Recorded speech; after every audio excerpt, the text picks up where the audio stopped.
Now, I already mentioned like father, like son. Okay, that's one term. Or some people might say, oh, it runs in the family, or, there's a shared passion there. But we're going to look in Genesis at a principle or a way of God that affects a lot of areas of our lives. And this is just one small example. So Genesis chapter 1, but we'll start in verse 11. Then God said, let the earth bring forth grass, the herb that yields seed, and the fruit tree that yields fruit according to its kind, whose seed is in itself on the earth. And it was so. And the earth brought forth grass, the herb that yields seed, according to its kind, and the tree that yields fruit, whose seed is in itself, according to its kind. And God saw that it was good. Now that's a funny phrase, according to its kind. But it's interesting, if you have an apple tree, it's going to produce a seed that it's according to its kind. You're not going to plant that in the ground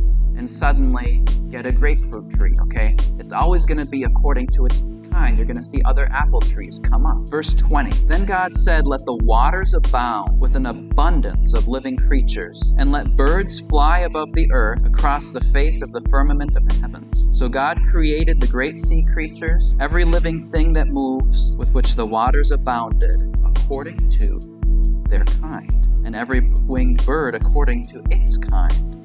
And God saw that it was good. And God blessed them, saying, be fruitful and multiply, and fill the waters and the seas, and let the birds multiply on the earth. Once again, it's according to its kind. Never going to find in all of creation a seagull that's going to bring forth a giraffe. It's just not going to happen. Even in a million instances, it's not going to happen even once. They always multiply according to their kind. You see, God repeats that phrase over and over again, 10 times, I believe, in the first chapter of Genesis, where there's a way of God, there's a principle that when something or someone is a certain way, they multiply after themselves. And how often do we see that in families where you go, oh yes, especially when there's a newborn baby. You think, oh, I see the eyes. Yeah, baby got dad's eyes. Oh, but look, it's mom's hair. You see how we also produce after our own kind. Now we do it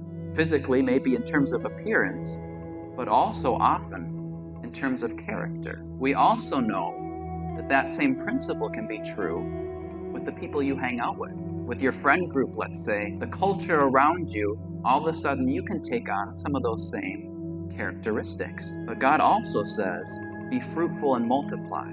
There's something that God has put in creation that allows an idea or a way to expand and touch others and increase. So let me ask you this question. If what's in you can be multiplied, do you want more of you? Do you want more of you in the world? If what's in you can be multiplied, do you want more of you? Maybe another question would be, does God want more of that, of what's in you? Some food for thought.